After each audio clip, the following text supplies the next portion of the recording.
you. Okay, so the title of the talk you can see. Okay, so let me start with something which actually really started with Strominger.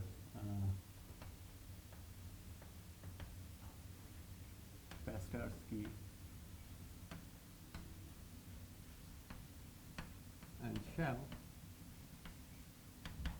Okay, so I don't have, well, I'm not giving the references, but if you just type these names or any one of them in the archive, you will get it. Okay, yeah. So what they did was that their motivation was, of course, flat space holography.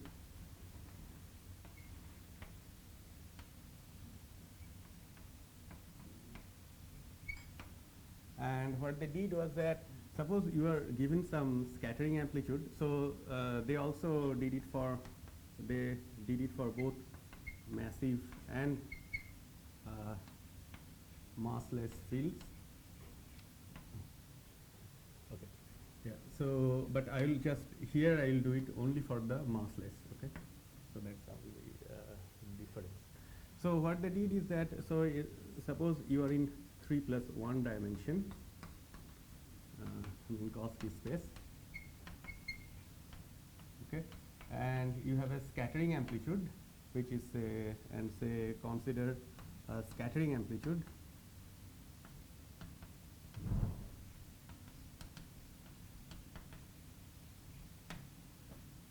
of massless particles, which is given by A. So let me, for simplicity, just look at scalars. Okay, so you can also have vectors and spin too. But is not part of this thing, right? No, he is actually in a broad. I mean, of course, but this thing I think. I think not as the main. Yeah, but I. Yeah, but this actually is he was not in this C actually. Yeah. So consider a scattering amplitude for massless particles. Okay.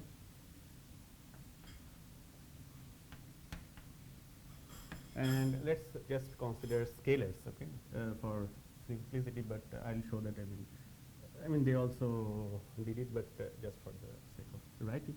So, which I can write as, let me use a different kind of notation, which is omega I, zi bar. So it's a function of this. So it's a scattering amplitude. So this is an S matrix element.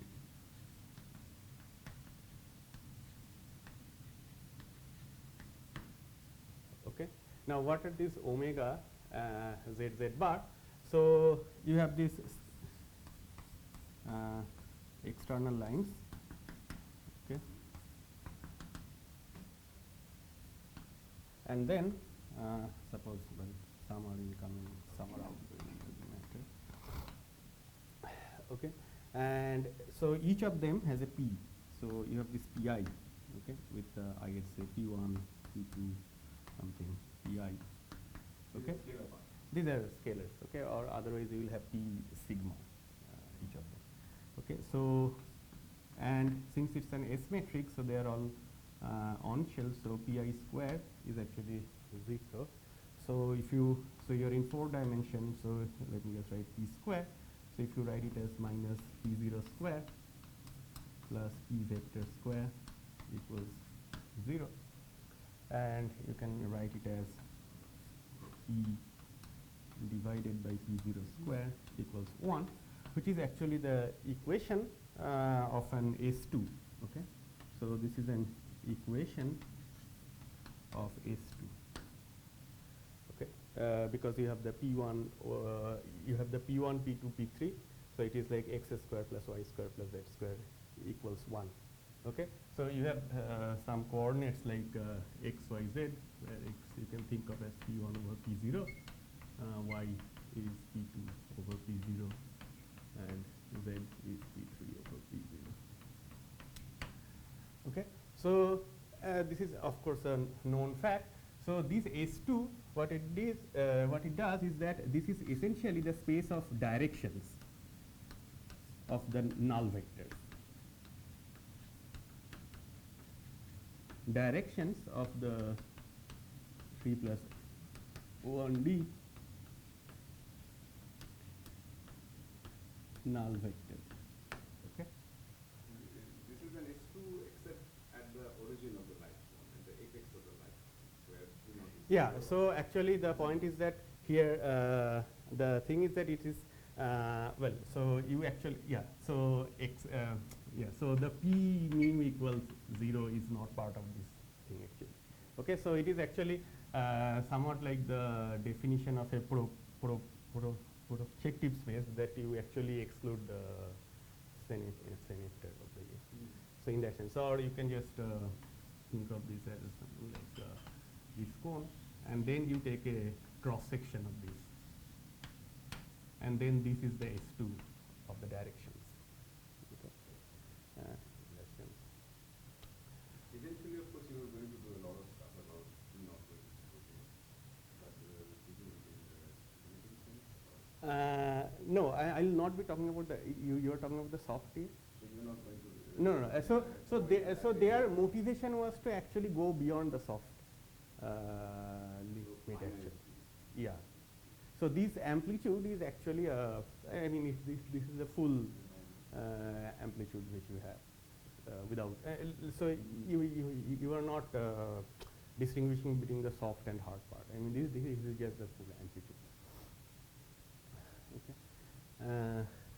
So this is the equation of the sphere, and so this S2 is essentially the space of null directions. Okay. So now what you can do is that you can and then the point is that the Lorentz group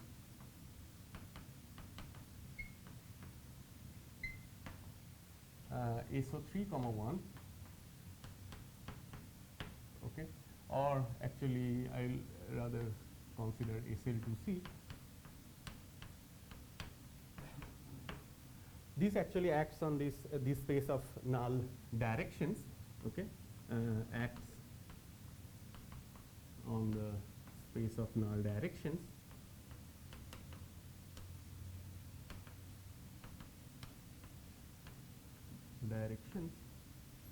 As the global conformal group on the sphere. Okay, as the global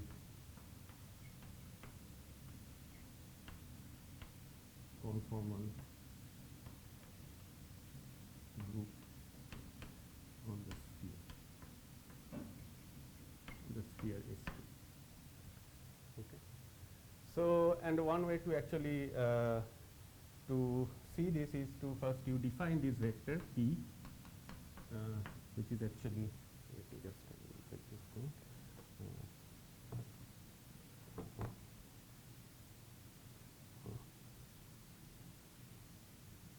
Just a bit of notation, so yeah, P is P0 minus P3. This is my convention. So you define this Hermitian matrix, the standard thing, P1 minus IP2 and P0 plus P3. Okay, and then the SL2C. I mean, now we take a matrix SL2C. Okay, and this actually acts on P as P goes to P prime as lambda P lambda dagger. Okay, and then we know that the determinant of P doesn't change. Okay, determinant of P is determinant of P prime, which is essentially the norm of this Minkowski vector. This is a Lot-Hawkins transformation. So there is a 2-to-1 relation between the SL2C and the SO3, 1. Now, in the case of null vectors, what you can do is that using this thing, I mean these three coordinates which we found x, y, z as P1 over P0, P2 over P0, and P3 over P0. I have this. I can define this complex quantity, which is P1 plus IP2 divided by P0 plus P3. Okay, and this is essentially the stereographic coordinate on the sphere, the S2. And the point is that under Hawkins transformation, this goes to Z prime, which is given by AZ. Okay, let me write identity. So this lambda, suppose I take this as A, B, C, D,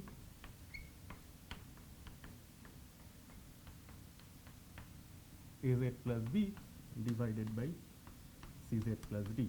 So this is essentially how the, so this is essentially the action of the SO3, 1 or the SL2C on the sphere, on the S2, and this is essentially the conformal group, the global conformal group of the sphere. And these Z's are these Z's actually, okay? And what is this omega? So now what we can do is that, let me take a particular vector, say P mu, and write it as omega Q mu Z Z bar, where this Q mu Z Z bar is actually, it's called, it's a, what they called is it's a standard null vector. So it is given by 1 plus mod Z square Z plus Z bar, and then you have 1 minus mod Z square. And these Z and these Z are the same. And the way to go from here to here is that you just solve for this P1, P2, P3 in terms of, you just solve for this P1 over P0 or P2 over P0 and P3 over P0 in terms of Z, substitute it, and then you get an overall factor. So you can write it in either in this way, or a more, here writing will be like energy times 1 comma Z plus Z bar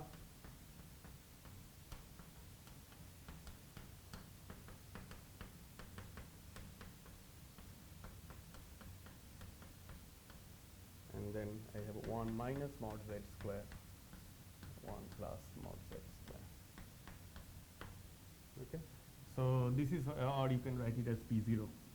I have just, so you write P mu as P0, P1, P2, P3, and then you take P0 outside, you just get 1 P1 over P0, P2 over P0, P3 over P0, and then you solve for P1 those ratios in terms of the Z. And that's how you get. So this is a notation, which you can actually either write it in terms of this or this, or E. But that is up to what you want to do. Okay. So is the notation clear? So P mu is already, I mean, okay. So it's a null vector. By construction, it's a null vector. Yeah. And you're taking out omega out of that. Yeah. So Q mu is, of course, again a null vector. But Yeah. independent. The point about this construction is that Q mu is independent of omega. Yeah, Q mu is independent. So this is some arbitrary. So you take one null vector and you just multiply that. So in that sense, actually. So like what the thing is here, like I'm just writing PE and then P1, P2, P3. Okay, and then I'm just taking it outside. E1, P1 over E, P2 over E, and P3 over E. And then I know that this Z is given by this. So just write P0 as E. And then I solve for these ratios in terms of Z. And I have to also use the fact that this is a null vector. So I can solve that. And then I get this expression. Now you can actually, if you want, you can define your omega as E over 1 plus mod Z square. Once you define this, then you get this representation. So it, I mean, well, I mean, they use this. At some point, I also use this. So that is the. Which way? This one. E is natural. Yeah, it depends on whether you are actually you want to work on the sphere or the plane, or S2 or R2. So if you actually want to work on R2, then this is the most more natural thing to do. And if you want to really want to work on S2, then this is the more natural way to do it actually. I mean, it's up to you. So effectively what all null direction Z would be standing as yeah, so Z is actually, it gives you a particular null direction. And the space of all Z for all, space of all Z would basically be complex plane or the sphere. I mean, this is actually a stereographic projection. Actually, we are doing it from the south pole. So this is essentially the coordinate which you have. So this is the z coordinate for this point on the sphere. Okay. So yeah, so this is not, well, yeah, so this is not the embedding space so far actually. I mean, this is just a rewriting of the null, I mean, one particular way of writing the null vectors.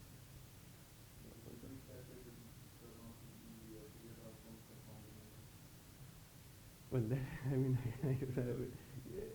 so I don't understand what you are.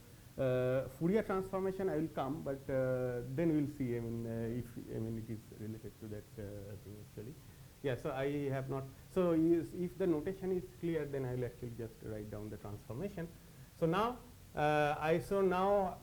so this is actually equivalent to, of course, this p mu I, where all the p I squares is 0, and I have just written it in this way. Okay. So now, what they did is that they defined a transformation, an integral transformation on this, and that integral transformation is the following. So, given this amplitude, you define an amplitude a tilde, okay, which I'll call, and then it's defined as lambda I, zi bar. Okay, where lambda I is a real number. Okay, so this quantity is defined as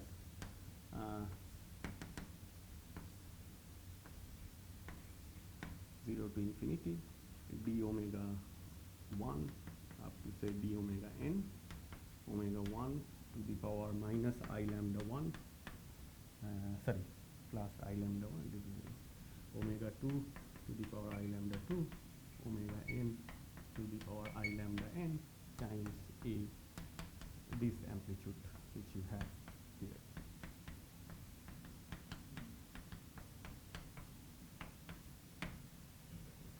So E is an amplitude rather than a symmetrical.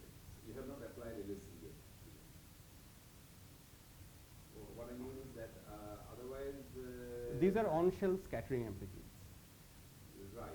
So as a result, integrating over omega would. No, these are the external lines, right? I mean, these are the p's of the external lines, and they are just integrating over that, this part actually. So it is a function. So the scattering amplitude, it's a function of the e's. Oh, I'm sorry. You already taken into account the on-shellness. Yeah. So that on-shellness is actually taken care of by this. So with this particular parametrization, so this p square is automatically 0, because this actually comes from here, and then if you want to solve it, then you have to use the fact that it's a null vector, and so it is already an on-shell thing, and then that actually takes care of this thing. Okay, and then this you get this scattering amplitude, and the point is that this scattering amplitude has nice properties under the SL2C. Okay. So the way the scattering amplitude, so we know that under an Lorentz transformation or the SL2C, so the Z goes to AZ plus B divided by CZ plus D, and then the property is that a tilde of lambda I a zi plus b c zi plus d, and this is just complex conjugate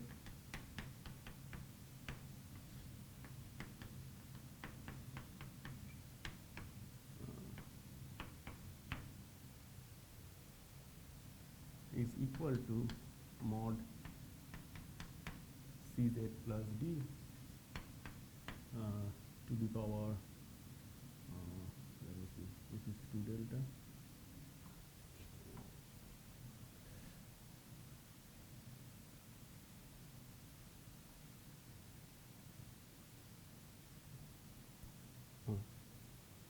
delta. So let me write it in this actually, not this way. Cz plus d to the power delta c bar z bar plus d bar to the power delta, okay, and times the scattering lambda zi bar, and this delta is just 1 plus I lambda. Okay. So this is essentially the transformation law which these things will actually satisfy.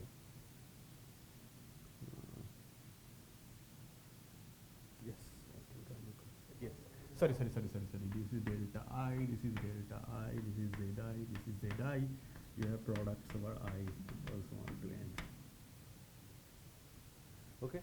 So this actually, so this delta is 1 plus I lambda, or delta I is 1 plus I lambda I, and this, so this actually you can see that this actually transforms like the correlation function of quasi-primary operators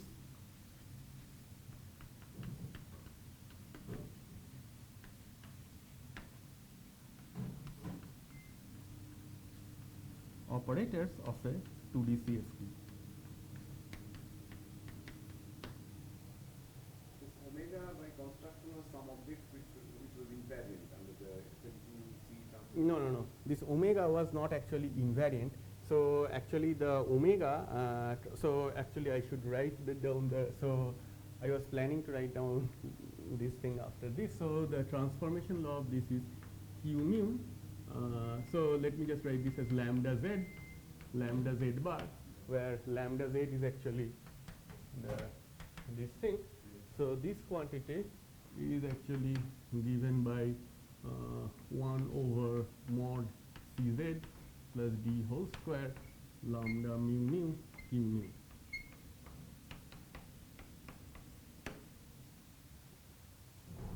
Okay. So this is a transformation law, and then omega has a transformation law which will cancel this factor such that this p mu just transforms like this multiplication. So omega will get lambda I is not transforming under the no. So this so this lambda well, so if you define it in this way, then it turns out that these lambdas will not transform. So that's what actually I'll do. I mean, so this is the transformation law that so these lambdas are associated with the scaling dimensions. You can see from here. So this integral transform is some clever stuff which ensures that although the omega is non-trivially transformed, and that's what since and the transformation of omega is actually essentially diagonalizing that transformation. If you go to the momentum basis, translations are diagonalized, right? Yeah. So that's why. So in a sense, here the boosts are actually being there. No, the boosts are fine. The omega will now transform like omega times mod Cz plus d whole square under this.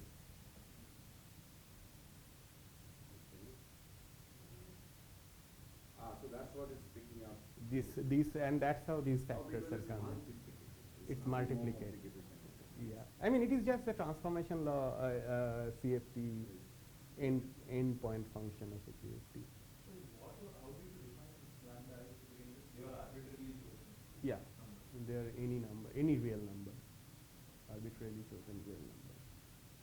And finally, these scaling dimensions, of course, you can think of them as delta I by 2, because as HH bar. Okay. That's how it's actually transformed.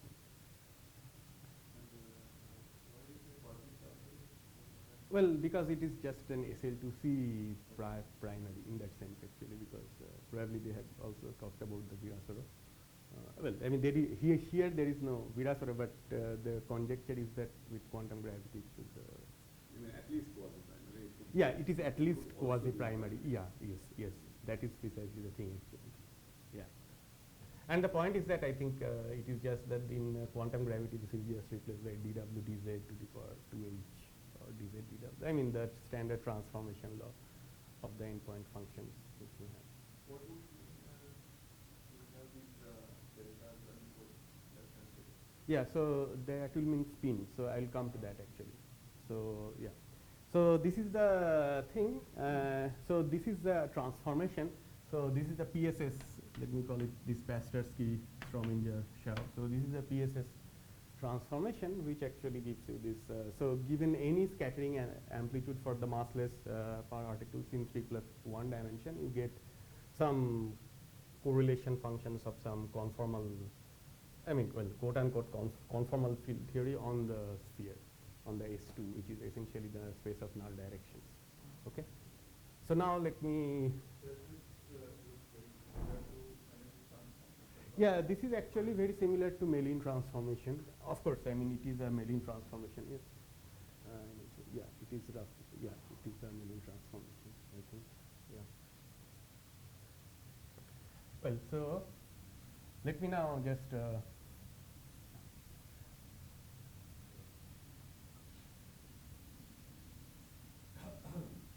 So now the question is that so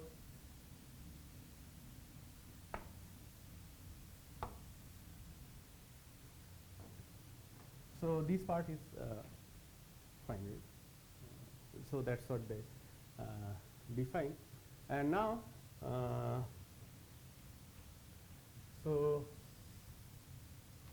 now the question is what about the translations?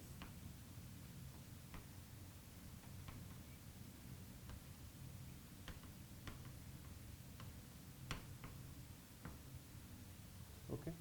So here actually you are just looking at the SO3, 1 or the SL2C.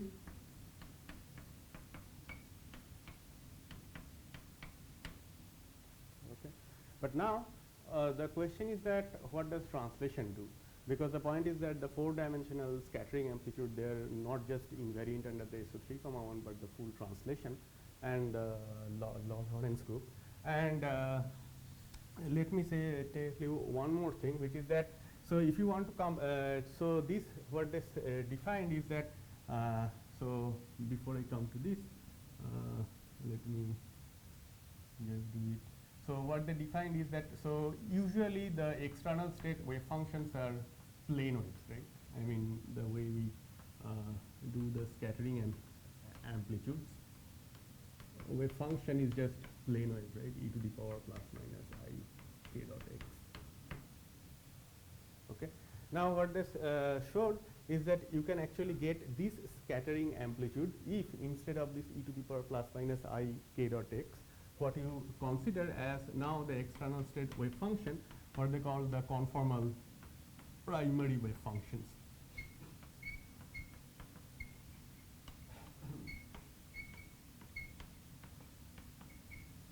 And the definition of the conformal primary wave function is that you can define, so here you can call it say phi kx plus minus, okay, that is k0 is always greater than 0. Similarly here you have phi delta plus minus x mu z bar. So this is the analog of these, as so these are solutions of the massless Klein-Gordon equation, and this actually, this object is just given by q mu dot x mu minus plus I epsilon to the power 1 plus I lambda. This delta is actually 1 plus I lambda. Okay. So this also solves the Klein-Gordon equation. So that is box phi delta is actually 0, and they can actually serve as external state wave functions. And the thing is that instead of the plane waves, if you take these as the external state wave functions, then what you get is actually this amplitude, and this has nice transformation property under the SO3, 1 or the SL2C. Which is given by phi plus minus 1 plus I lambda, lambda mu nu, x nu, and then you have lambda z bar. This is equal to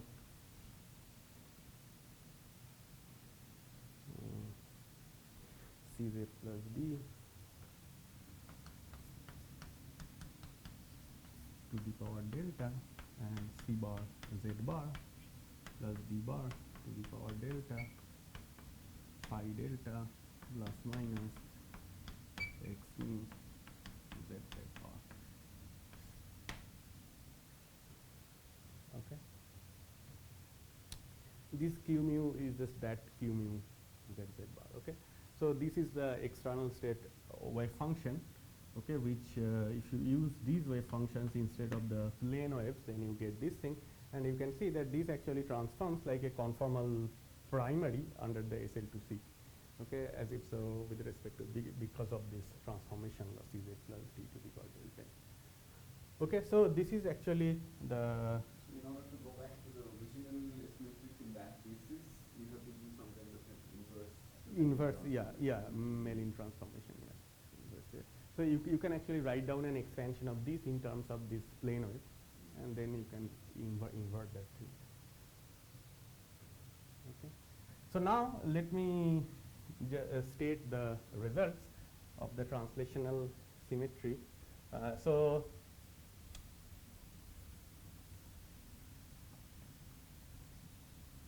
in all these cases, the translational symmetry is not. It's not very clear that how translation actually acts on this basis. So now. So this is the thing actually I am going to talk about mostly, and well, so first let me finish this part. So instead of this, let us define these objects phi delta, and we have the same phi delta x mu, but now I use this extra coordinate u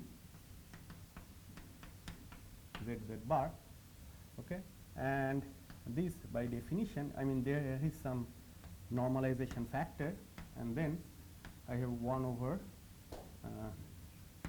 q dot x plus u minus plus I epsilon to the power 1 plus I lambda. Okay. So I have introduced one more factor here, which is u, which is just from the name you can see that, I mean, it is going to be some kind of Bondi coordinate. But the point is that now if you just make this small change, what you get is the. Yeah, I mean, that is but the point is that the u is actually specifically chosen for that purpose. Okay, so now let me write down the transformation. So under Lorentz transformation, say SL2C, these objects will transform like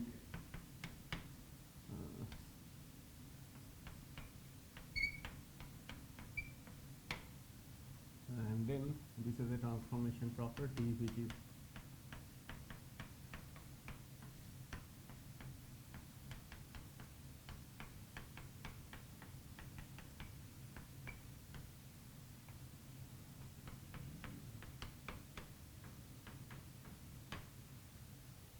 okay, so this is a transformation property of u. So this is equal to again that object.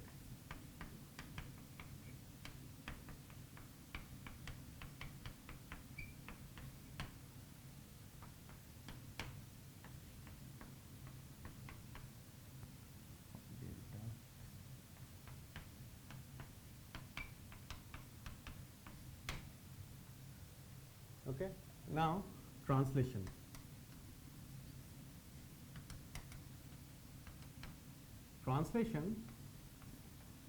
From translation actually you can probably identify x mu. My translated vector is some L mu, and then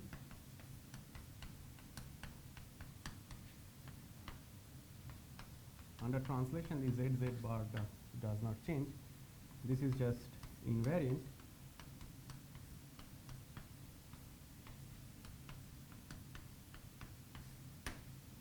Okay, and what is this FZZ bar L?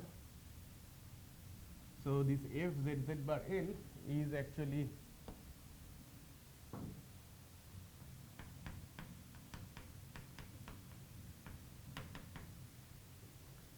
so this quantity is just given by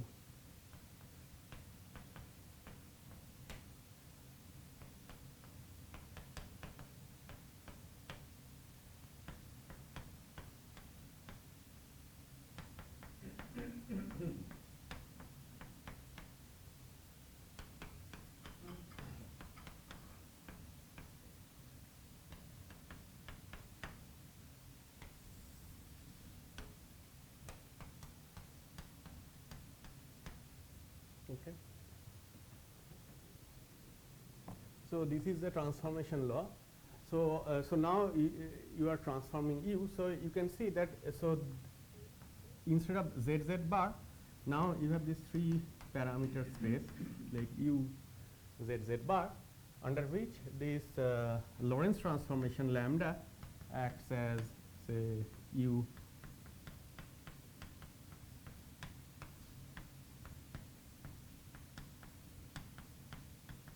sorry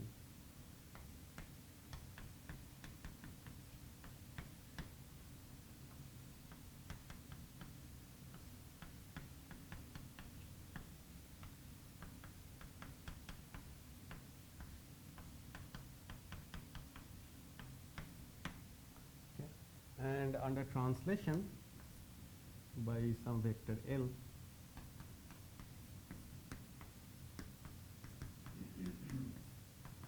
this gives you U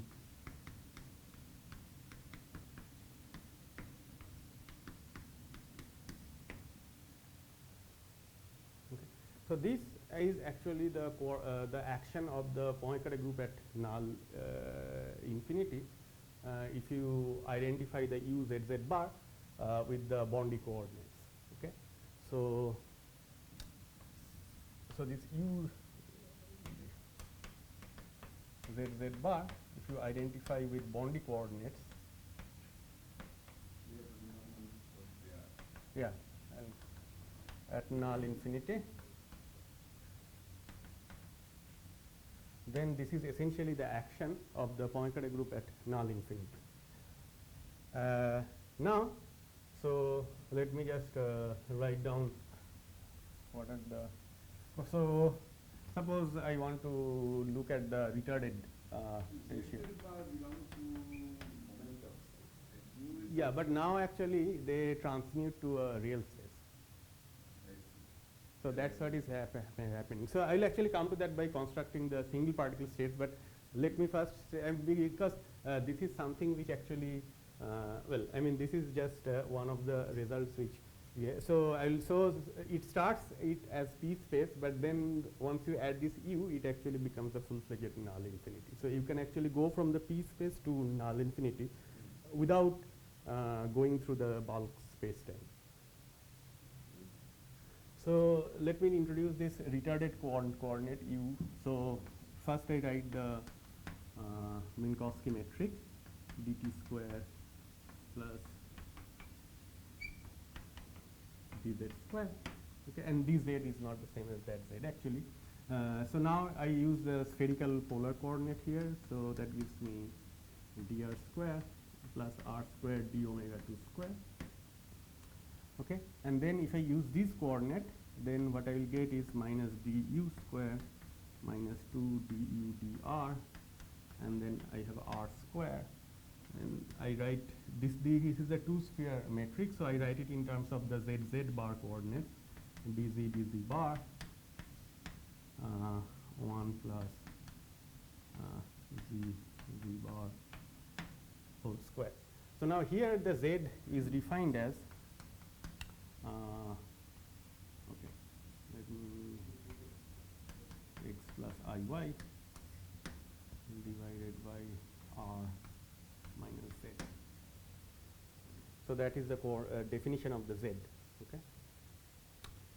And then the null infinity corresponds to going to R tending to infinity at fixed u z z. Left-hand side and the right-hand side is Yeah. Oh, yeah. Sorry. So yeah. So yeah. So yeah. So this Z is oh, right. Okay. Okay. So this is.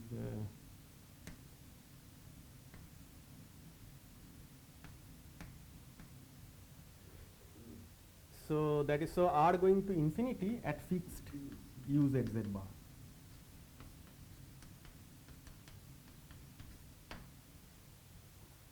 Okay. And then you can do this now. You can see, I mean, how the how the Poincare transformation actually acts on these things, and then you can actually take this R going to infinity at fixed u z z bar, and then you get the Poincare group acting on the null infinity, and that action is essentially the same as this one actually, where this lambda is acting on this way, and this you can identify. So this, for this particular form of f z z bar, now if you make f z z bar any smooth function on the sphere, then it becomes a super translation. Okay. So the point is, so that is the thing. So now I will write down transfer. Yeah, I mean that's I mean I learned it from Incher. These are called Bondi coordinates. So I think that these original BMS was actually using this thing. Yeah. So essentially the point is that this is the Penrose diagram for the Minkowski space. So this is the U coordinate, and this along this is ZZ bar. So that's the geometrical picture of this thing actually. Okay. So now here you can see that this translation. So now let me write down modified formula where the translation actually acts nicely, and the point is that it looks now more like an ADS-CFT type of thing. So now I have again the same scattering amplitudes. Okay. So now I define an A tilde lambda I ui zi bar.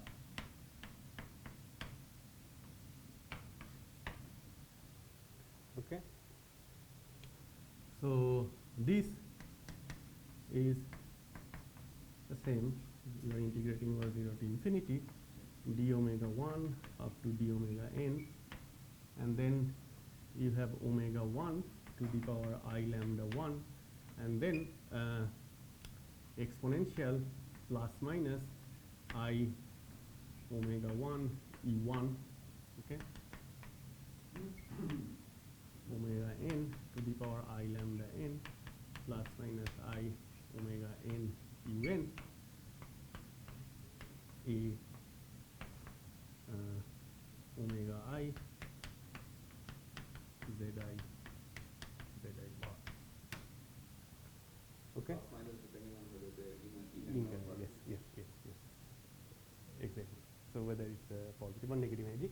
So now you can see, now instead of the S2 you have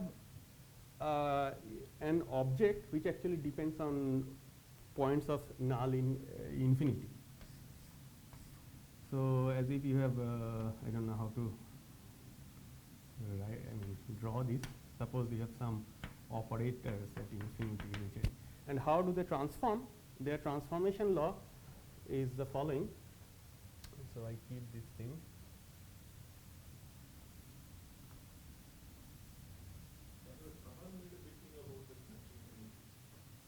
No, so this actually see. So this is not something which is a space-time picture. So that I did not do. So you can actually come directly from the what is called the P space to this one actually, and there the matching. Well, I mean it is already the diagonal part of the BMS, which is essentially the acting on this. Because this matching condition was actually crucial to choose the diagonal part, like you have BMS plus and BMS minus, which is actually acting on this scry plus and scry minus, and then you have the matching condition which tells you that it has to be the diagonal part, and that these transformations, they are already part of the diagonal actually, because it is just the Lorentz transformation in the Minkowski space. And the point is that this, I wrote that thing, but I'll come to that. It is not required actually. You don't need to talk about a bulk space-time. It just comes from there. So this is just some. So you have some operator insertions at null-infinity. So these are points of null-infinity with coordinates ui, zi bar. Okay, and how do they transform? So under Lorentz transformation, they will transform like so lambda ui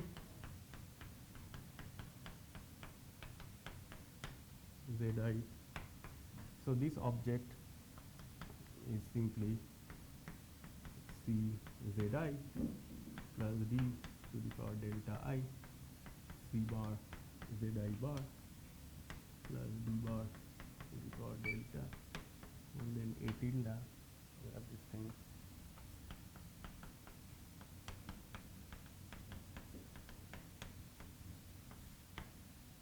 Okay, this is the Lorentz transformation property, and then under Poincare transformation,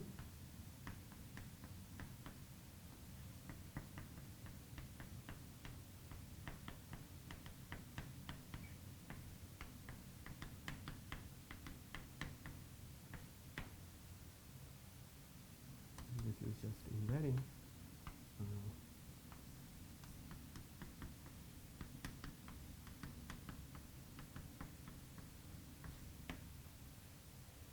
Okay, so now these are some kind of the quasi-primary of the BMS instead of the conformal. So they actually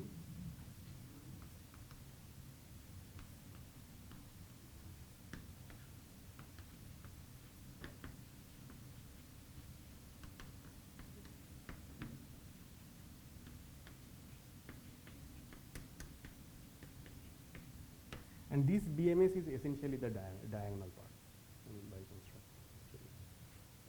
Now, what is BMS actually, just for this? This is for the massless case. So it is just like that. I mean, why do I mean for the SL2C? No, it is well. When I say quasi-primary of the BMS, what I really mean, it is invariant under the ISO 3,1. But the I mean, let me not just quasi-primary of the global part of the BMS.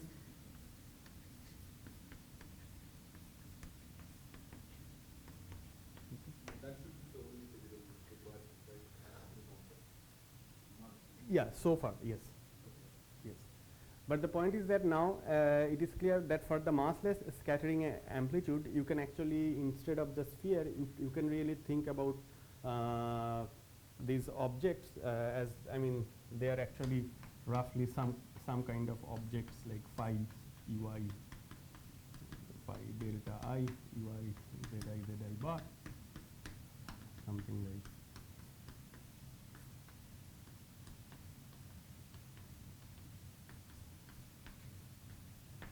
Okay.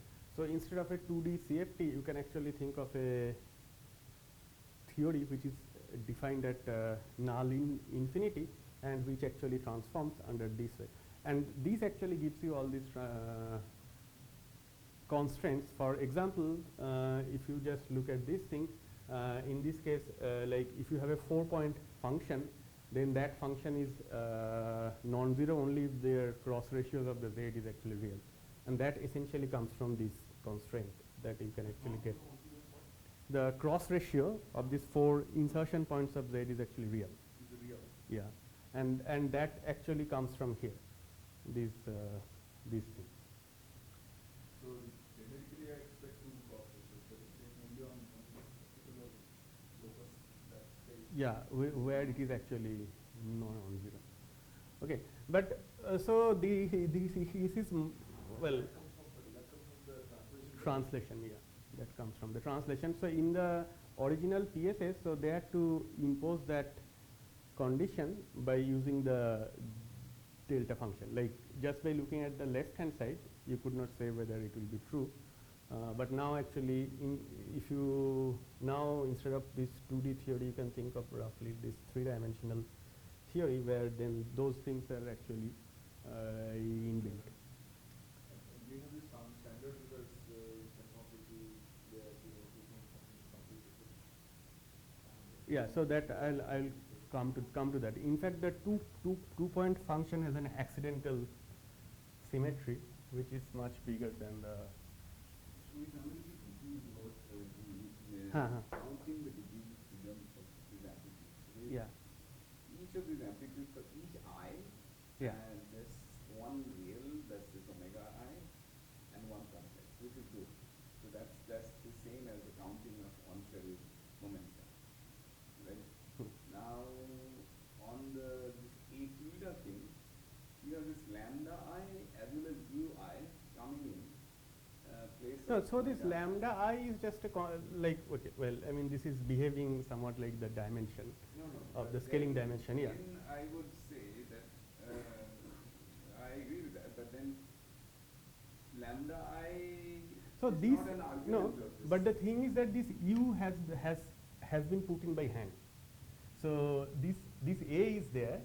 So here actually in this PSS, so what you had this omega z bar, and there was no extraneous thing in this sense, right? But here the u has been introduced into this. So the right hand side. The lambdas and u's are not quite independent. What I mean is that is this A tilde set of data and the A set of data, are they like really one-to-one? Yeah, because if you Fourier transform with respect to u, then you get this thing. No, but then the lambdas are basically fixed for each part. Yes, yes, it is fixed. But what is that part fixing? I mean, Yeah, so I mean that's the thing I'll do now. Right. So that's the thing I'll do. So now you can actually do repeat. So that is the thing. So this is a bit here, but just at the level of mathematics, you can just think. I mean, well, I have some function, I have this thing, okay, and then I get this. So Okay. at this moment they are not one-to-one. No, they are well. I mean, this. I mean, given this, you can find this, and then you can actually go back from here to here just by taking Fourier transformations with respect to So u. I'm suspicious about the existence of an inverse transformation. No. You just take the Fourier transform with respect to u, and then you get back this, right? No, so what is this lambda then? Lambda is actually fixed for 1 year. For one particle. Yeah. How? Not one particle. So this is. I mean, you don't have that particle picture anymore actually. But I'm just. It seems like the amplitudes here have three arguments. And you also have the u's here. Agreed. So the u's have been put in by hand. Whatever you do. Yeah. On the other hand, the A tildes Mhm. have 4 arguments: lambdas, u's, and z. So No. This lambda argument. So this lambda is a fixed number. So the how did it become? Poincare transformation is not acting on the lambda. So lambda gives you one particular representation, and then you have these different type of things, right? Right. So actually, maybe actually I should not write. Yeah, I think you should probably write lambda. Yeah, actually I should I'm happy with this. do it lambda n. Actually, it should come below. I mean, it's So not. it's some big reducible representation in the. No, it's actually it's an irreducible representation. So this is inside each lambda it is. But inside each lambda it is. but each massless particle is not a single lambda. Yes, It's yes. a whole bunch of It's lambda. not actually. So like the It's omega not. zeta Yes, zeta yes, bar yes, yes. in Yeah. it's So a big this, block yeah. diagram. Right. Nice. So that's what actually I'll do now. Actually, so just for the timing, you just think of this as some mathematical transformation. So you can take the Fourier transform with respect to u, okay, and then that gives you back this. So it is a one-to-one correspondence So the between that. transform I'm good. Yeah. Then somehow this omega I lambda 1 is a projecting. Yeah, so that actually gives you this particular transformation law. And actually let me just go through the construction of the states. because the states, so these are these unitary principal series representation, these lambdas in that way actually. Mhm.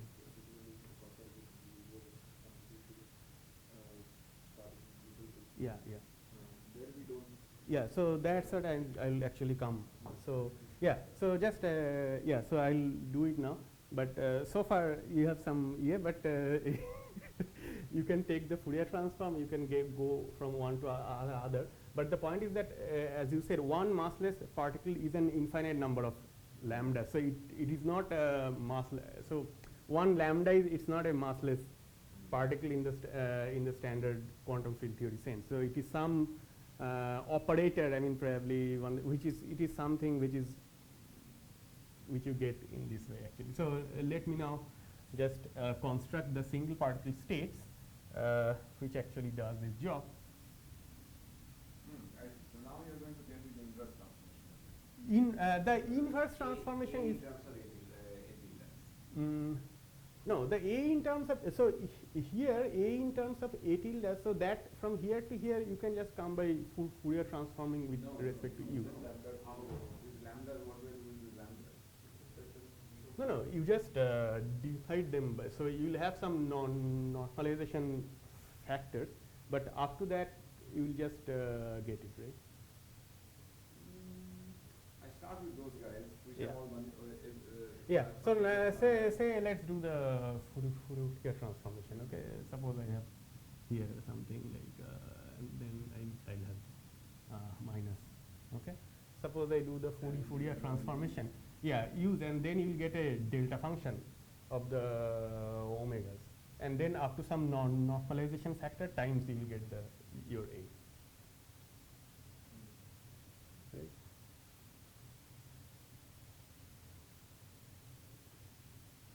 I apply e to the power I omega blah blah. Yeah, so you apply say e to the power minus I omega 1 prime u1 and say e to the power something plus I omega 2 some let me write it omega 2 u2 omega 2 prime u2 and then integrate, and then you will get a delta function, and then this integral will just give you that thing.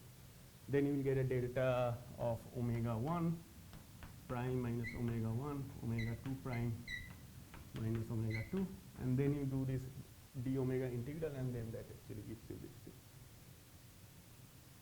Because here you are first doing the u integral, nothing depends on u, that gives you the delta function, and then you come. Because the degrees of freedom actually match, because these things are actually put in by hand, the u's. So on the right hand side you have these and the u's, and on the left hand side also you have that thing, except the same thing that the omegas have been replaced by lambda. Like, so is there any A here? So I'm just integrating with respect to du1, and here I'm integrating with respect to du2.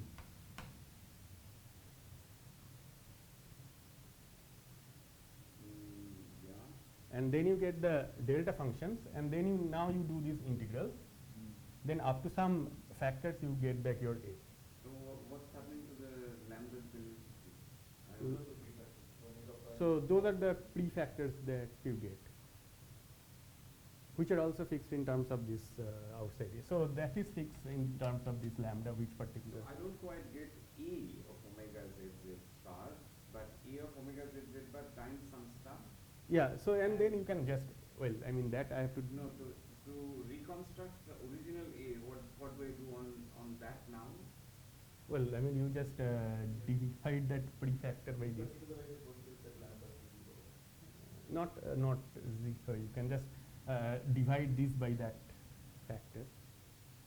That will give you, because it's a multiplicative factor. Oh, right. Yeah, you can set lambdas to 0 perhaps, right? I mean that's a good choice actually, that you can do. Or you can just divide. So you have some normalization, you just divide it by that. So actually, I think this should be that the number of degrees of freedom still match, because the u's have been put in by hand. on the right hand side. Without the lambdas, this is perfect. It's just Fourier transformation. Yeah, And but I'm completely okay with that. Now there are these additional lambda bits which are going in. no, but these lambdas are things which are actually dual to these omegas. Yes, so that transform as well as Banerjee. Yeah, yeah. So you could either use that or use the other. Yeah, and the That point why, is, you know, Yeah. lambda and u being independent pieces of information, I have a problem with that. That's the thing. yeah. So the thing is that, yeah. So in this Now case, if you at say least, that I'm actually reconstructing that part of A, which is part of one block, and then eventually I'm doing something to. no. get So down. as far as this transformation goes, it is fine, right? Like I can do the Fourier transformation Sure, with it's respect to fine. u. Whatever I get It's a fine, but prefactor, it's I divide by This this. is, but this is non-invertible. In my mind, this could be something non-invertible. Why because non? It cannot be one-to-one. We can go over this. I don't want to delay your talk. Right? I mean, look. No. The thing is that I get some There is no- prefactors. There is some lambda that you have invented. No. These lambdas were dual to these omegas. No, use are the dual to omega. If you say Lambda- dual to omega, that I'm fine with that. But both lambda Okay, so that- cannot be dual to omega. No. So there are actually two ways to actually do this thing. So That you is fine, independently, but not together. no. But the point is that I mean, what's wrong with this transformation? In fact, this is a transformation which actually comes very naturally once you construct the There's single nothing wrong particle. with this transformation, but it's a non-invertible transformation. No, non-invertible in what sense? The functions that you get on right, left hand side are functions of 4 variables, and the functions that you have on the right hand side, a of omega blah blah, they are functions of 3 variables. That's it. You have omega z bar Yeah. So and the u's. No. There's a set of functions here. Okay. Omega is just one real variable, Mhm. and z bar are one complete variable. Yeah, and the u. What? No. You are going from here to here. Not doing the something. function Yeah. of, Yeah. States can actually do it. The function of states is constrained by a lot of symmetry, whereas downstairs is constrained by less symmetry. In that sense, even though the map is from 3 variables to 4 variables, the slice of that 4 variable space that is getting Yeah. picked up is still 3 variables because of symmetry. Good. So therefore, okay, fine. So let That me is what I just. was saying. One is inverse transformation. yeah, You can actually- only define it on that slice, On some not slice. an arbitrary. So let me just go talk about the states. I Yes. think once I talk about the I think states, that- things will be much more clearer. Okay. Okay. So let me just keep this thing and let me just write down the states, which are actually.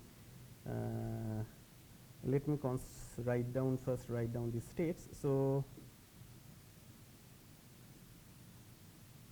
Okay. Consider this state. Okay. Okay. So now.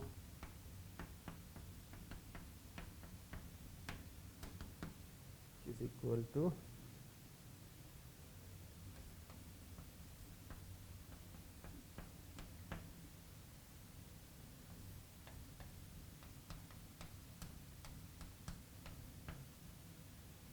so here actually I'm using a slightly different times you have this u r z bar. Okay, I'll explain what this thing is.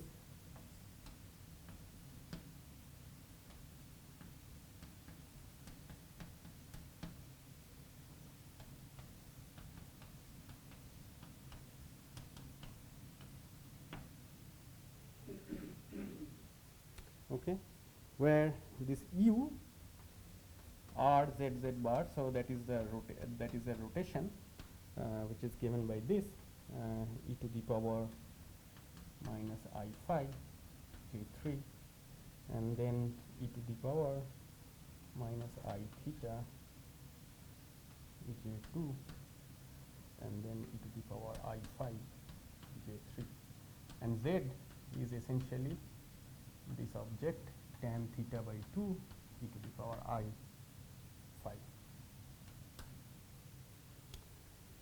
Okay, and this h is actually given by 1 plus I lambda minus sigma by 2. Sigma is the helicity, and this H bar is 1 plus I lambda plus sigma by 2. Okay. So now we're talking about spin 1 part. Okay, it can, I mean, not necessarily spin 1, so sigma is any helicity. Like sigma can be spin. You are not talking about scalars. No, yeah, right. So sigma can be spin 2 also. Yeah. Okay, so these are the standard Wigner states. Okay, and now you are just, so here you can see that how this lambda actually comes. So this whole, now you are actually basically integrating with respect to E. Okay, and then you have this e to the power I lambda. Okay, and then what you get I denote by this thing. So now this thing is actually, it's a function of z bar. Okay, z is essentially the direction, like, so this u, what is it is doing is that it is essentially rotating this state in the z bar direction, and then you have this lambda and sigma which are given by this. Okay, so now the transformation law of this state is the following.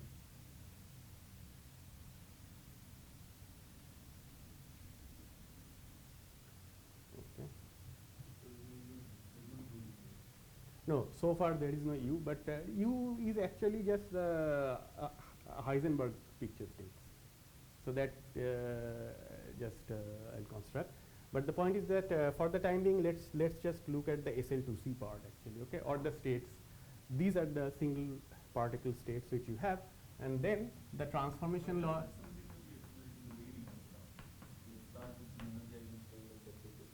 No, these are so those so they were the classical wave functions. So they were not in the unitary representations like e to the power I k dot x. But these are the states in the single particle Hilbert space. Okay, and the way these states actually transform is this.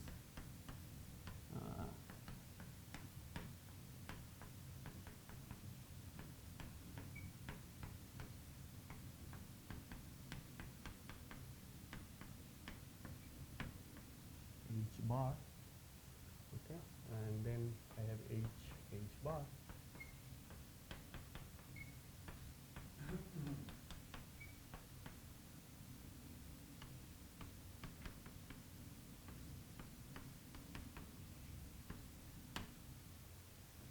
Okay, so this is the transformation law of the state under the unitary transformation of the SO3, 1. Okay. So now you can see that so this is a basis in the single particle Hilbert space, and as you said, one massless particle actually corresponds to an infinite number of lambdas in that sense. Okay, because I mean it is just breaking up into this. I mean, in this representation, I can very well see that lambdas are dual to E. That I have. Yeah, but now actually you can construct the Heisenberg picture states, and then that gives you the e to the power IEU. Like if you just act on this with e to the power IHU, and then you get that state, right? I mean, these are just Heisenberg picture states. So let me just go ahead with this actually.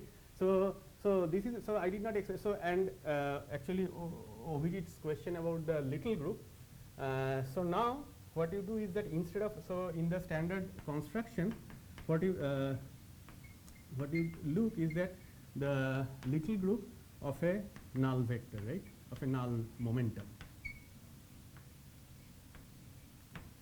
Okay, so the little group of a null momentum, so you take a standard null momentum, it's like 1, 0, 0, 1. Okay, and then you look at the little group of that. But this comes from by considering instead the little group of a null direction.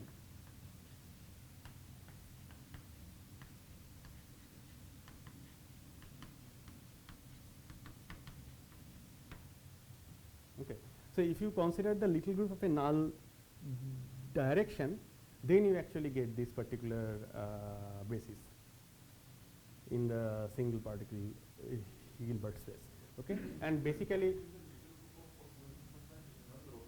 no. So this is a little group of a null momentum. So this is the standard representation, right?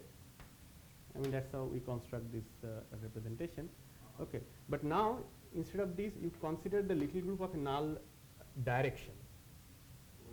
In real space. So you have real space, you have Well, by null direction, I mean the group of all vectors, say from here, E 0, 0, E, E greater than, yes, you are just allowing for scaling. And then that actually gives you this particular representation, and that now actually it is clear that why it actually lives on the sphere, on the S2, which is the space of null directions. Because the point is that they have to naturally live on the sphere, because that is essentially the space of null directions. Yeah, yeah. So I mean, U is just you apply e to the power IHU to this. So I have this state defined in terms of this.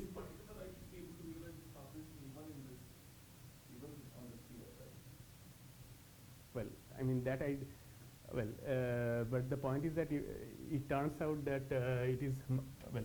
I mean, let me. Well, yeah. No, so let me just define this Heisenberg. No, so let me now define these Heisenberg picture states. And this is just defined as e to the power IHU acting on HH bar, ZZ bar. I mean, this is a perfectly well-defined procedure. You are just multiplying this by e to the power IEU, because e to the power IHU. This acts on this, and Hamiltonian commutes with the rotation. You can just take it inside. It gives you e to the power IEU. Okay. So this is essentially some analog of XT in the non-relativistic quantum mechanics. I mean, the way we define it. Okay. And now, actually, these states, you look at the space of all these states. Okay.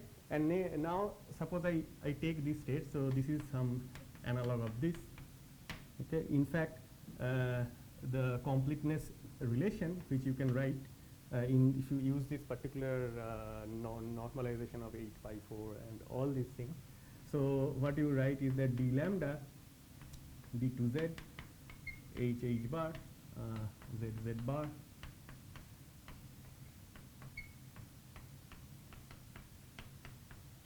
equals 1. So that is the completeness.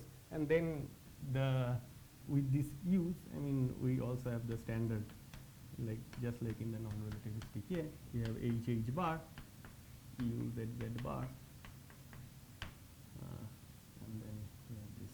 Yeah, on a fixed use price. Yeah, because I'm just multiplying by e to this. So these are the Heisenberg picture states. So that's an Okay. additional piece of information. No, it's not actually. Because my GPS vision counting happens at T I mean at Yeah, so all this, so this is very much like the non-relativistic, or actually it is some kind of an ultra-relativistic here, but I'll come to that if I have time. But the point is that that's how these states are actually defined. These are just Heisenberg picture states you define.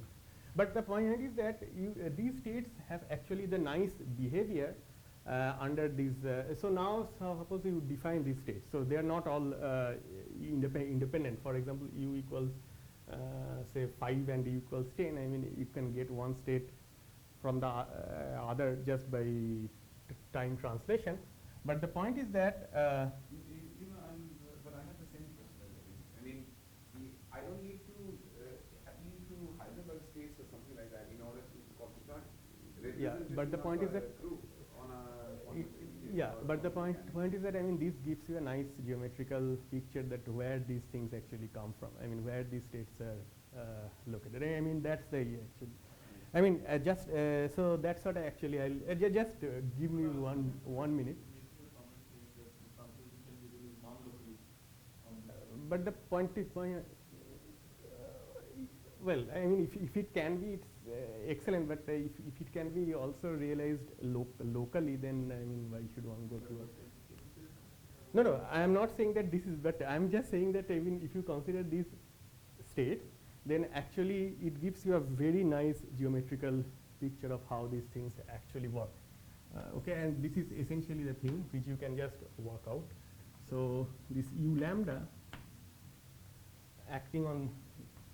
So now, so what you are saying that let me act on u lambda on this state, but I am saying that okay, let's translate it, let's time translate it, and then let's act u lambda on this, and then let's see. I mean, what we get. Using some other value. Yeah. So it is just I mean I'm just time translating. So any particular value of u, this is another representation of your difference. Yes. I mean that's what it actually shows. Yeah. But now the point is that if I look at this family of states.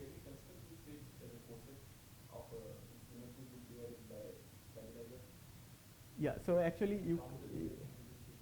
Yeah. So actually just yeah. So it is actually a. I did not. Well, I mean I don't have time to go through all the things. I mean you can talk about cosets and all these things. But let me first write down how the state actually transforms under this. So I have this state.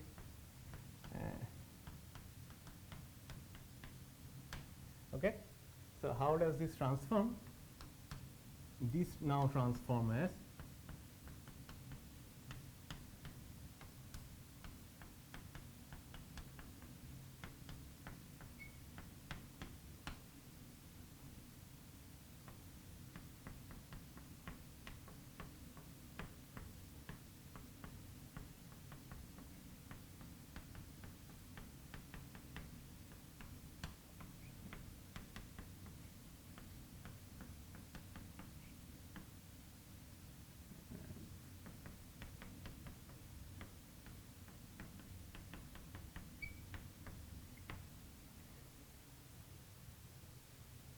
so now if you look at this state from a different frame, what you get is actually this state. So now you're as if the uzz bar has been oh sorry. This is not a representation on a fixed u slide because your u has changed. Yeah, right. But the thing is that this gives me the geometrical interpretation for the uzz bar. So what I would do instead here is say I would write this guy as u plus something. This new u is u plus something. Okay? Yeah, so that is for the series. infinitesimal transformation. But the point is that yeah. So I mean this is for the group. So like this is for the exponential. But if you want to consider the generator, so now actually if you let the translation act on this, so this actually just gives you u plus f z bar L. I mean the thing which I wrote down. So that's what I'm saying. So this has a picture of a 2 plus 1 dimensional theory. It's something like the things are defined in 2 dimension, which is the space-like slice of roughly the null-infinity, and that's the geometrical interpretation which I was actually looking for. That so now actually you can see that this uzz bar, if you consider this. So I can imagine Taylor expanding yes, the precisely. right hand side Yeah. as this, and then it's a very complicated thing on the Hilbert space, but it exists. Yeah, yes. So now if you want to look at it a fixed z slice, it's actually a very complicated thing. But the point is that if you now if you add this, just look at this Heisenberg picture space, then this action is actually simple. And that actually gives me this geometrical interpretation of this uzz bar. That this is essentially how the asymptotic Poincare group will act. So that's what actually essentially the thing is. And so now let me actually write down formula. For example, the thing which you asked, what is the 2-point function in this particular basis. So now actually you can see that you don't really need to go to the bulk space-time. So just starting from the P space, if you instead of this Wigner states, if you use these lambda states, and then those lambda states, they actually really live on a space-like slice of the null infinity, because the point is that once you look at the time evolution of those states, that actually gives you this uzz bar space, which can be identified with what is called these boundary coordinates, and then this thing works. it is initial value. I mean, whatever is. Fixed under the rotation. Yeah, it is fixed under rotations, but not under translation. Right. Yeah. So this 2-point function that you said at u equals 0 should be conformed to this. Yeah. So no, it is at u equals at u. It will be actually a delta function of yeah. So it will reduce it to that. But I will just write down a form. I mean, what a 2-point function will look like in this here. So in particular, let's compute the transition amplitude, h bar, or let me write it as yeah. So h bar, u prime, u z bar times I have h bar prime, u prime, z prime, z bar prime. So this is the essentially the standard transition amplitude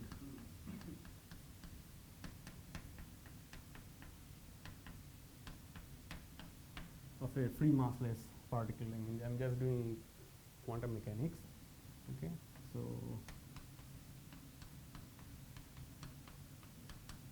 okay, and then you can actually write down an expression for this thing just using those here. What is this Hamiltonian? This is some kind of a semi-particle. Yeah, this is just the H. I mean, acting on which is acting on those states, P states as P mu, E times that state. So you're thinking of a non-interacting theory? Yeah, I mean, this is just a free theory. Say, just it's a single particle sector, but now I'm just looking at a free theory set. I have only just a single massless Because object. otherwise there is no semi-particle. Yeah. So I'm just looking at a free massless particle. Okay. So let me write down an expression for this, and the expression for this is actually given by. So you have some numbers, which is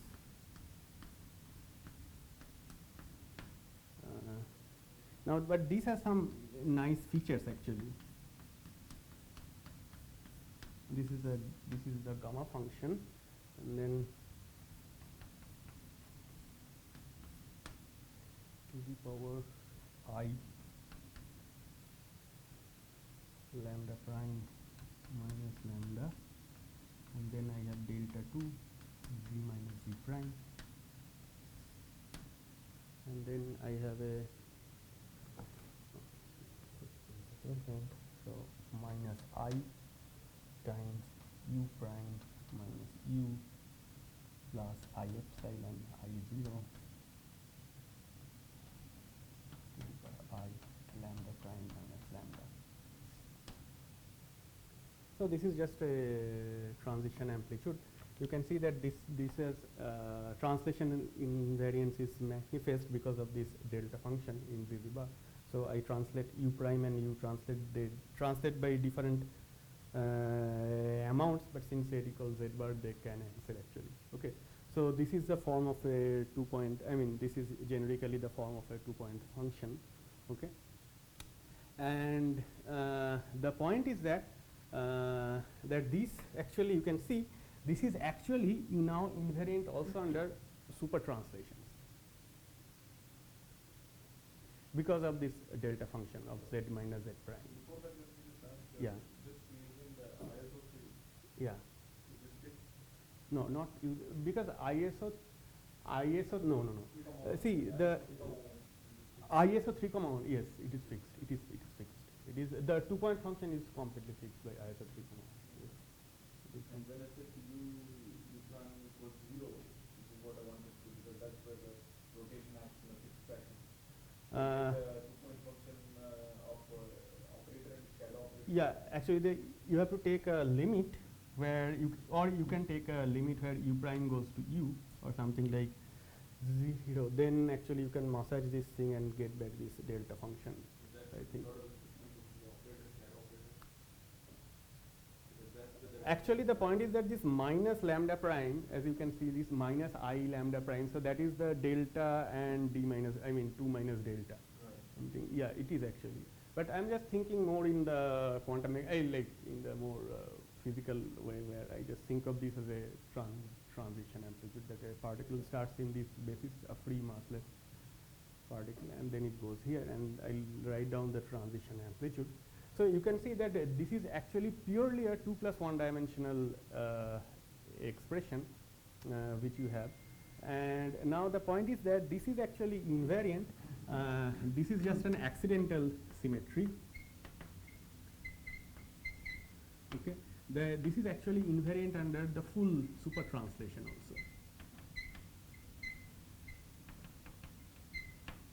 Because of this delta 2 of z minus z prime. Because the point is that I can translate u and u prime by whatever I want by some function f z z bar. I mean not necessarily f z z bar L, and then because of this delta function they actually cancel. So this 2-point function actually this was well he argued, I mean in this Strominger's BMS paper he actually argued that in the free particle should be invariant under the BMS super translation, and this is actually an algebraic way of saying that in why it is actually in fact invariant under BMS super translation. Now the point is that the 3-point function there is no non-zero 3-point function that comes from here, and but then you have the 4-point function, and then from just from the ISO 3,1, because I mean I'm just considering scattering amplitude. So all the external states are on shell. You don't have any non-trivial kinematics in minus plus plus plus. And there is theta of p prime minus u here. Yeah, you can actually I mean I'm just looking at the simplest thing. I mean you can actually define the retarded, and yes you can actually. If this sketch here is a positive energy particle, yeah, then E prime has to be to the future of E for this quantity. Well, this is a positive. I mean, this is a positive energy. Well, I mean, its energy is not fixed, but it has, like, I mean, the state which I actually wrote down, that is written only in terms of the positive energy particles. Like these are the physical states. Yes. So okay. So this is a continuum of positive energy things. So everybody goes only into the future. So therefore, E prime must be bigger than U. I mean, I'm just. Actually, if you e to the power minus. Going from some. Actually, it is just if you write it, you get this factor. Okay. Now E is actually greater than 0. Yeah. So okay. And then actually, yeah. So if E is positive, so I will introduce a minus I epsilon here to damp it. And then if E is negative, but here actually, yeah, I don't see any, well, I mean, because I mean this state, it is just written in terms of the positive energy states. So I did not see the negative energy part actually, that's why I had this thing here. So that's why like it is U prime minus U plus I epsilon. No, so maybe effectively this one is that. Is that this is not actually a theta function. I'm just worried. I'm just thinking of causality. The positive energy particles should only propagate to the future, and yeah. So the causality. Well, if you think about this 2 plus 1 dimensional picture, yeah. I mean, probably you should actually multiply this with theta here. But well, I can. No, well, I don't have to multiply. It should automatically come out by the calculation. No, it well, I mean, this is not a.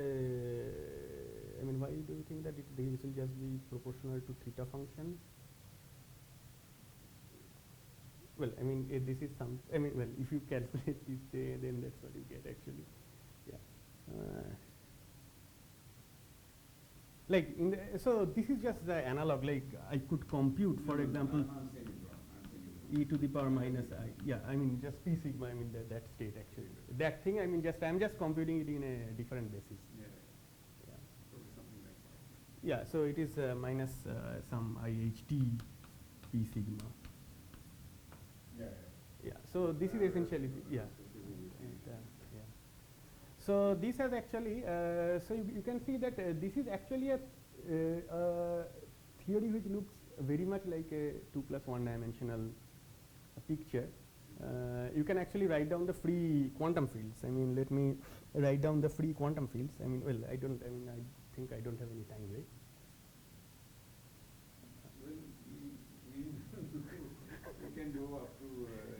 irreducible zeta. What about you? Okay, so I mean, I think I'll just take 5 more minutes. Let me write down these things actually as in the second quant. I mean, you can just want to write down a free field theory. In the second quantized notation. So yeah, free field theory at null infinity. So instead of, so you can go from the P space to the real space, then you get we get the standard Klein-Gordon fields and all these things. But this tells you that, I mean, maybe there actually exists a 2 plus 1 dimensional which is ultra local, and this yes, and this ultra locality, you can see that this is very closely related to the super translation invariance also, because if this delta function of z minus z prime are not there, then it is not going to be super translation invariant. I mean, then Strominger's conjecture will say that, well, I mean, you construct the interacting theories such that this thing actually still holds.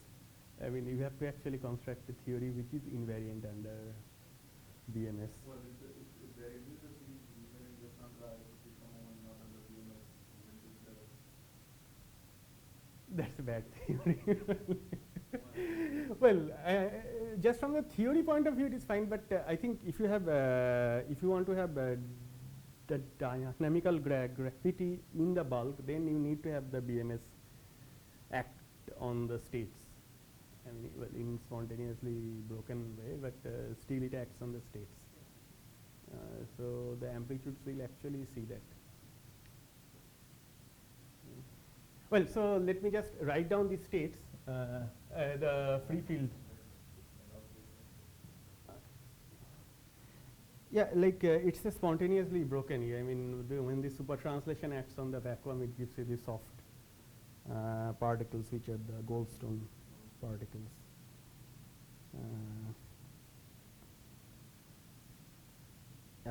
So these are the essentially just a rewriting of the standard.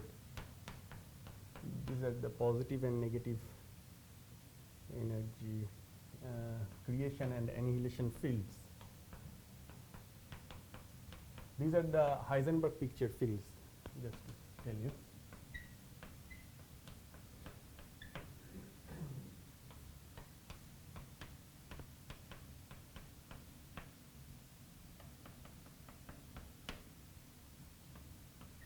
So this is the creation operator.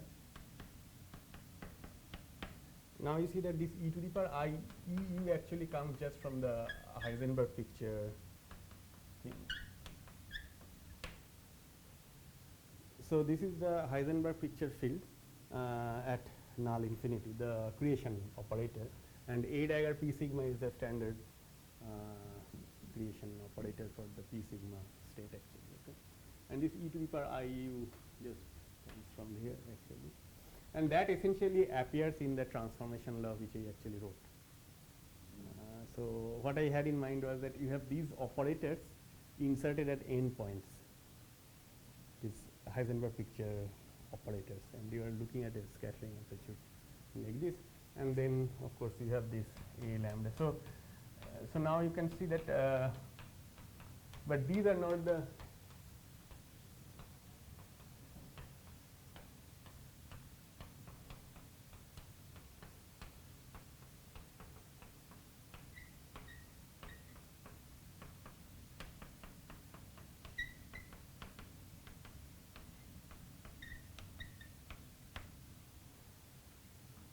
so these are free fields at null infinity. I mean the positive and the negative frequency, the creation annihilation part, and they actually just transform in the same way as the single, like this will transform in the same way as a single power artificial states will transform. I mean just the standard second quantization here. And these actually, this is essentially this unitary principal series thing which actually I want to mention. So this is just the same transformation law.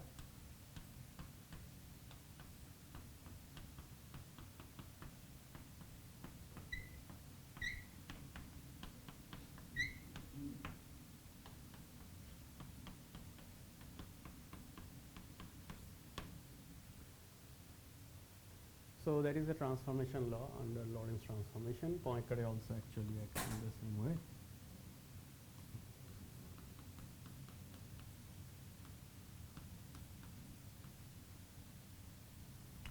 Yeah, you can actually just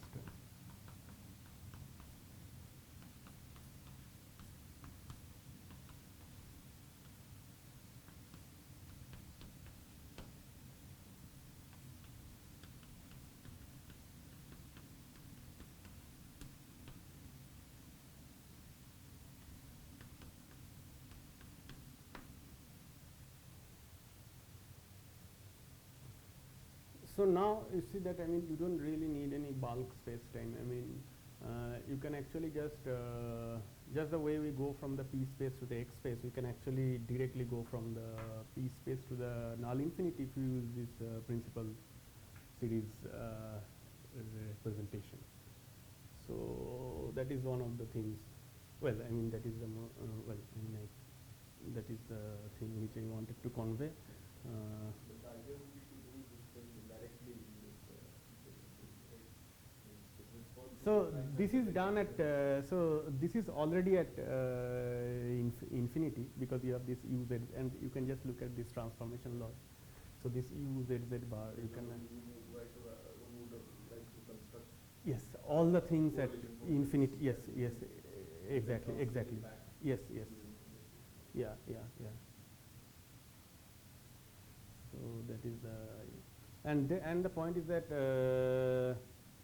this is something like the global part of the BMS, which is the, I mean, the once you make this f z z bar any function, then that becomes super translation, and of course.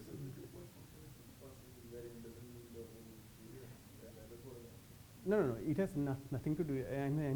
I just said that it's an accidental symmetry which is not visible in the standard P sigma basis, and the point is that it is also consistent with the fact, with the conjecture, Strominger's conjecture, that in the full quantum gravity the theory should be invariant under BMS.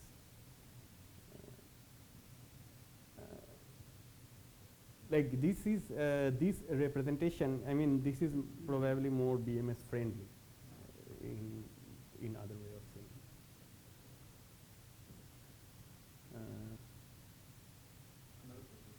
Yeah. The only, yeah, only the four-point function, if you use this constraints, what you can show is that the A tilde, it is actually given by, well, okay, so now I have these 4 points. Suppose this, you have this A tilde, U1. So actually the Gautam, the transformation, the A tilde with this U Z Z bar, so that object was analogous to the Green's function. I mean, the standard Green's function in the Minkowski space, which you actually write down. This is something like that. I mean, we just sandwich the Heisenberg picture operators, and here actually I am thinking in terms of these Heisenberg picture operators, which are actually defined at null infinity, and constructing correlation functions. Yeah, about the 4-point function. So you have these ui, zi bar, right? And then what you can show is that, I mean, if it has to satisfy all the constraints, then this will be proportional to delta function of the imaginary z times some a tilde prime, okay, where z is the cross ratio of these 4 points, this z1, z2, z3, z4.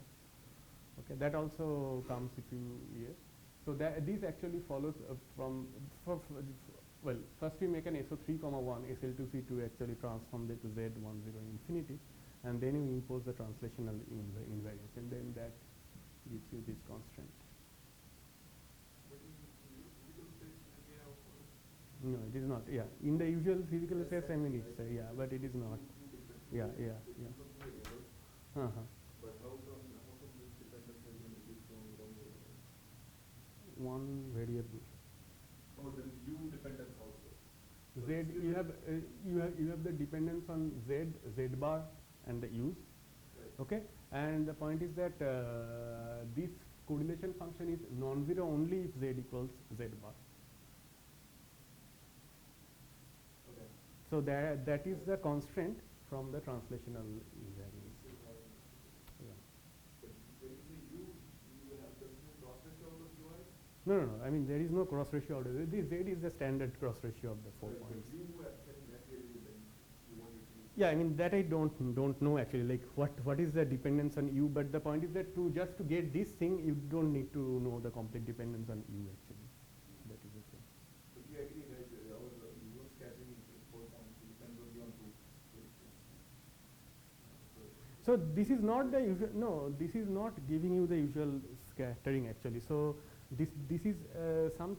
So this interpretation I don't exactly know. I mean that's what I said actually. So you have null infinity, and you are not necessarily looking at you going to plus infinity or you going to minus infinity. So it looks like, I mean, you can construct some kind of local objects at null infinity, and then you can recover the S matrix by doing a Fourier transformation. It is more like just the way we do it in this space-time. Like we have this Green's function, and then we take Fourier transform, and then that on shell. Once we take the wave functions to be on shell, that gives it. But these objects, they are. I mean, I don't exactly understand their field theory. Yeah, but these objects are. Yeah, I mean these objects are not S matrices.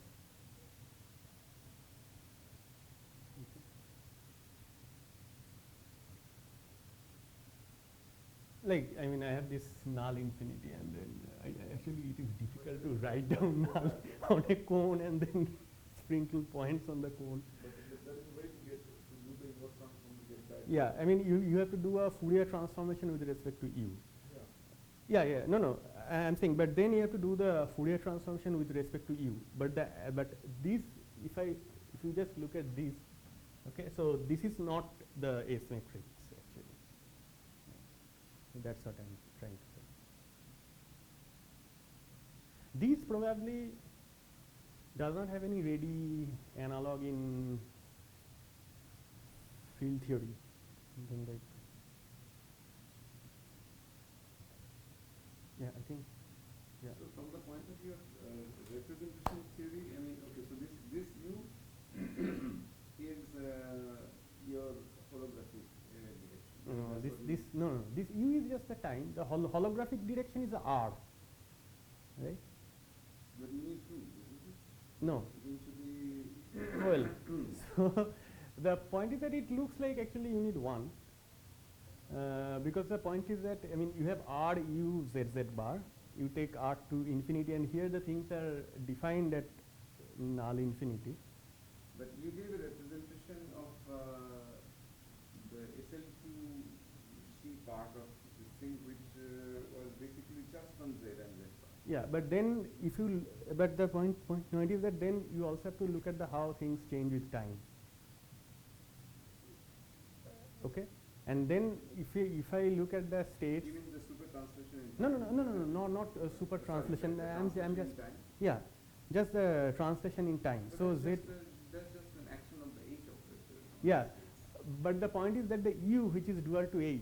Yeah. What is the interpretation of that? So now, I mean, that's what actually I was trying to argue. The interpretation of that is that once you consider this U Z Z bar and look at the action of the Poincare group on that, then it is just the same as the action of the asymptotic Poincare group. Like if I think of U Z Z bar as bonding. That simplifies, but the point remains. No. But so holographic say in ADS-CFT. So it's a it's a 3 plus like the time, the boundary time also is part of the boundary coordinate. Right? Boundary time is also part of the boundary.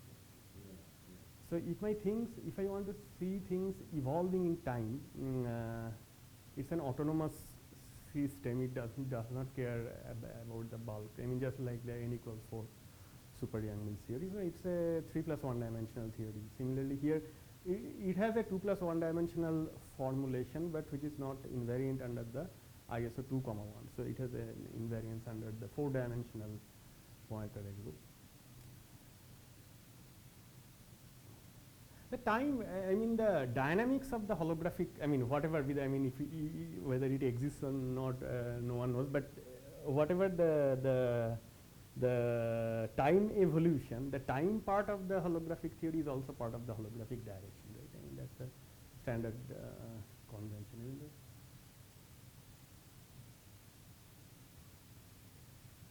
No, I agree. I mean, normal ADS CFT, there is a local representation of the ADS isometric group on the ADS coordinates. Yeah. And there's also the local linear, I mean, linear local representation of, and then the conformal group has similarly. Yeah. I mean, I just look at, say, I just look at the n equal to 4 superunion. It's a 3 plus 1 dimensional quantum field theory. Because the one, I mean, well, I mean, that's what, I mean, the time, I mean, the evolution, the time evolution also is part of the.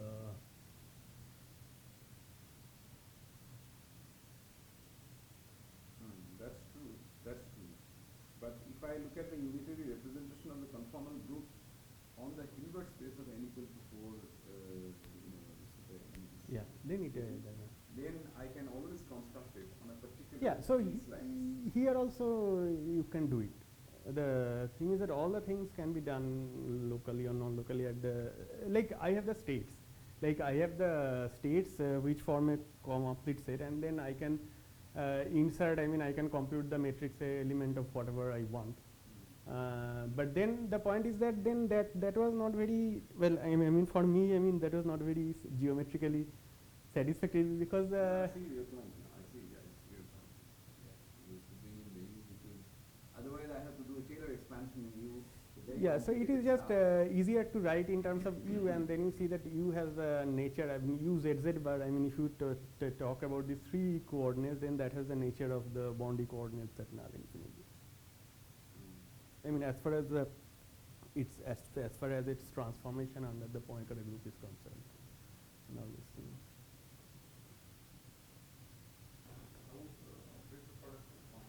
Okay, difficult question. I have no idea.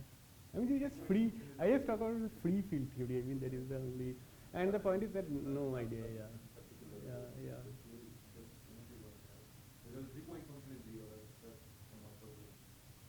Well, I mean, it is just a fact. Yeah, it is just. Well, like the point is that if I have P1, P2, P3, I mean, it's just the kinematics of the that I have 3 objects. Yeah. The operator product expansion, I mean, it is difficult. I mean, yeah, I mean, I don't, I mean, I think it is not understood to such an extent that one can. If you want to formulate the statement purely, a symmetric question, three-dimensional space, then you should understand. Yeah. Absolutely, absolutely. But, well, yeah, but that is a, yeah, I mean, that is the next or the next to next step actually.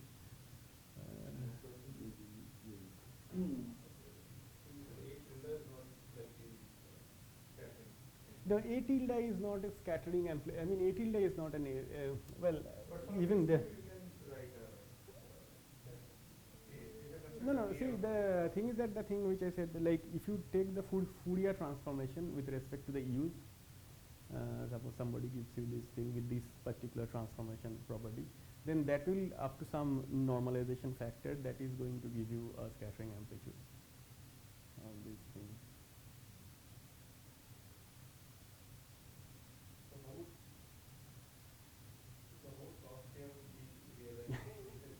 No, so those. No. So what I have realized is just a free field theory. So those are the next. I mean, those are the things to do actually. I mean, those are not.